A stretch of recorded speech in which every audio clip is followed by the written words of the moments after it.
With Resident Evil Village coming out, guys, in the foreseeable future, that being in 2021, I am incredibly excited about it. Ever since its announcement and then, teaser trailer, reveal trailer, we got, kind of a glimpse at what this game's going to be all about. It became very quickly one of my most anticipated games of next year. And so with that, guys, I wanted to talk more about Resident Evil Village. I wanted to talk, though, is this going to be a game in which, in the Resident Evil franchise, that should build off of Resident Evil 7, or should this go back to what was like Resident Evil 6, Resident Evil 5, some of the more, traditional shooters of, within the Resident Evil franchise? Let's talk about that. So, guys, if you just put in Resident Evil 8 or Resident Evil Village within the search bar on Google, it'll bring up Resident Evil Village. And what I thought was interesting was it also puts in parentheses Resident Evil 8. And the developers over at Capcom have stated that this game is not called Resident Evil 8. It's called just Resident Evil Village. And the VILL, which a lot of people are putting that obviously as 8 for Resident Evil 8. It not being called that though, but they're putting it on the on their website that it is technically Resident Evil 8 is kind of interesting. There's been a lot of talk that obviously this is kind of a continuation from 7, obviously that being Biohazard, and that this is going to be, more of the same potentially of 7, but maybe it's going to be a little bit more open. It's going to be more, kind of a shooter style typed game.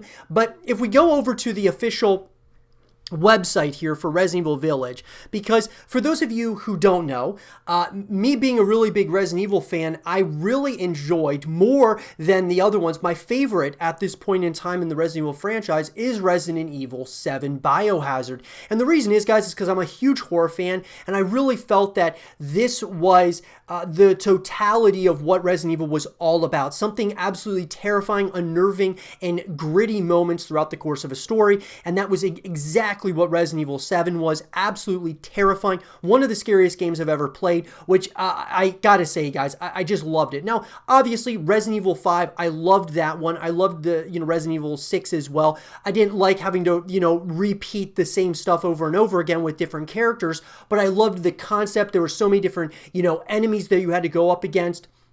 So I like both styles. Resident Evil Village, though, seems like it's kind of a combination of both, which I think is really going to be an interesting ordeal. But obviously, guys, Resident Evil Village, or Resident Evil 8, is coming out in 2021.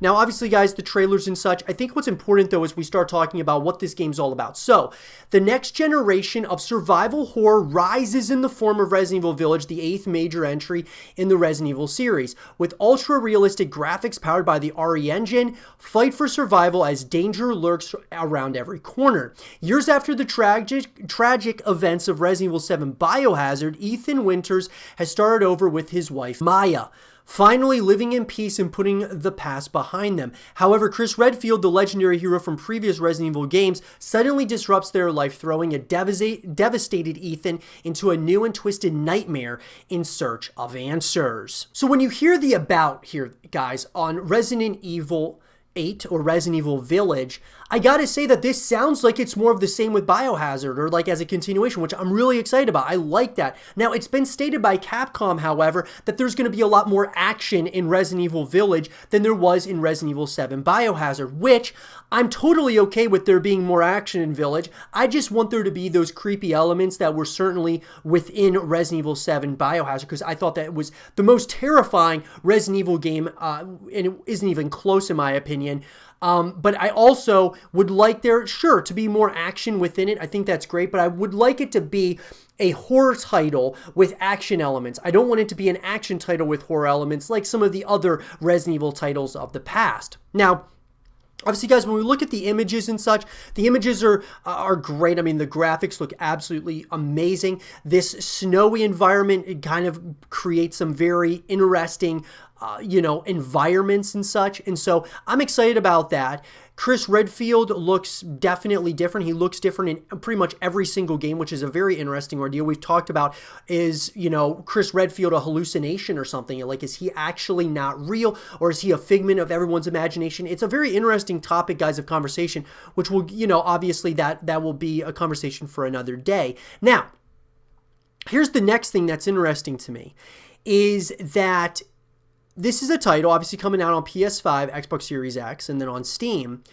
But there are as far as players are concerned, it's one player. So what that tells me is that, at least as of right now, they're not planning any multiplayer, which is really concerning to me. I'm hoping that they do have multiplayer elements to this, whether that being co-op PvE elements where like maybe you're going up against waves and waves of enemies with your friends, or actual traditional multiplayer modes, which are more like PvP. More ways to come back to the game and come back to the title, I believe, is the best way to go, especially for something like Resident Evil. I think it needs to have something where you're coming back consistently. One of my biggest, issues with Resident Evil 7 Biohazard was after you're done playing the campaign, there's not much else to do unless you're waiting for, obviously, if you're waiting for, DLC and things of that nature to come out at some point. But it's going to lose a lot of people after playing the campaign. These other ways, like multiplayer, are going to bring you back to the game over and over again. So that one player ordeal does concern me. We'll have to kind of wait and see. Now, the genre is survival horror, which has been pretty much all of the other games within the Resident Evil franchise. Now, we are getting our next update on August 2020, which obviously, guys, we are in August, near the end of August, and I'm hoping that we obviously get a update here relatively soon regarding this, and I'll be sure to give you guys more information as it comes out. But I do believe, guys, that Resident Evil Village should build off of Resident Evil 7 Biohazard. I thought that they really set this thing up really well in 7, and now moving into Resident Evil Village, I think that they've got like a great structure now to work with, where sure, you can have more action elements and such in it, but that you didn't necessarily have. But I love this direction they're going in with the Resident Evil franchise. I loved the older games as well, guys. I thought that they, overall were great. But I think that they're moving in a really good direction now. Like, they've changed things slightly to the way the gameplay, the mechanics, and things of that nature. And I think it's actually paying off. It reminds me of like God of War. God of War, guys, was one set gameplay and mechanics for years until the new God of War came out. And people were skeptical about it. But when it came out, it was met with praise alongside pretty much gamers as well as, journalists and such alike. And so what I'm getting at here is that Resident Evil is kind of taking these risks that seem to be paying off. And so I'm so excited about Village, guys. I couldn't tell you how, this game is going to be just as eerie maybe as 7, maybe not quite as much, but still a terrifying experience. When you're talking about like snowy elements and such, this just is building to a classic horror title, and I'm excited about that. But let me know, guys, in the comment section down below, do you think that Resident Evil Village should build off of Resident Evil 7 Biohazard, or should it kind of go back to some of the other traditions, like the more action elements of like the past, like with Resident Evil 6, Resident Evil 5? What do you guys think? Let me know in the comment section down below, and let's have a real conversation about it. And for more Resident Evil 7 and Resident Evil 8 Village content in videos, stay here with Zero TV.